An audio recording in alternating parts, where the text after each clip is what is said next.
Shalom. Hari ini saya mau share firman Tuhan tentang kegagalan. Mari kita baca firman Tuhan dari Injil Matius pasal 26 ayat 69 sampai 70. Firman Tuhan berkata, sementara itu Petrus duduk di luar di halaman, maka datanglah seorang hamba perempuan kepadanya. Katanya, engkau juga selalu bersama-sama dengan Yesus orang Galilea itu. Tetapi ia menyangkalnya di depan semua orang, katanya, aku tidak tahu apa yang engkau maksud. Firman Tuhan yang kita baca ini menceritakan tentang kegagalan Petrus. Dan kegagalan Petrus ini tidak tanggung-tanggung. Ia menyangkal Yesus sampai 3 kali. Petrus bisa dikatakan orang yang pernah mengalami kegagalan. Tetapi ingat, Petrus bukanlah orang gagal. Selama orang itu mau bangkit dari kegagalannya, ia bukanlah orang gagal.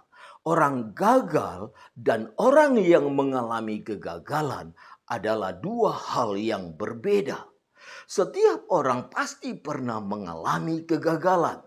Jika ada orang yang tidak pernah gagal, kemungkinan besar orang itu tidak pernah berbuat apa-apa. Dan inilah yang terjadi dengan wakil rakyat yang duduk di DPR. Presiden Prabowo sudah meminta kepada Ketua DPR supaya RUU perampasan aset mulai dibahas, tapi tidak ada jawaban. Rakyat sudah menunggu hampir 10 tahun RUU perampasan aset ini, tapi DPR sampai saat ini belum bisa kasih jawaban. Jika tidak pernah melakukan apa-apa, inilah yang disebut gagal total.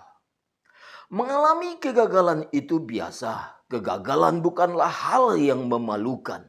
Kadangkala kegagalan hanyalah keberhasilan yang tertunda atau isyarat untuk mengubah arah.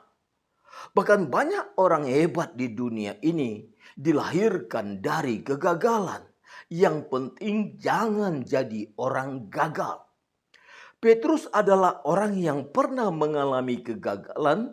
Meski demikian, Petrus bukanlah orang yang gagal. Kenapa? Karena Petrus berani bangkit dari kegagalannya. Bahkan Petrus menjadi rasul yang sangat berani dalam pekabaran Injil. Dan ia mati disalib dengan kaki ke atas, kepala ke bawah. Demikian juga dengan umat Tuhan. Mungkin kita pernah melakukan kesalahan yang membuat kita bangkrut dan terpuruk. Walau demikian, jangan pernah kita memberi cap kepada diri kita bahwa kita adalah orang gagal. Selama kita berani bangkit seperti Petrus, kita bukanlah orang gagal. Kegagalan hanyalah sebuah proses untuk meraih kesuksesan. Yang terakhir, untuk bangkit dari kegagalan terkadang memang tidak mudah, butuh waktu. Makanya ada kata trauma. Trauma psikologis adalah jenis disfungsi jiwa yang terjadi sebagai akibat dari peristiwa traumatik. Tetapi ingat, kalau Petrus bisa bangkit dari kegagalannya, saya percaya kita pun bisa. Karena Yesus yang disembah oleh Petrus sama dengan Yesus yang kita sembah.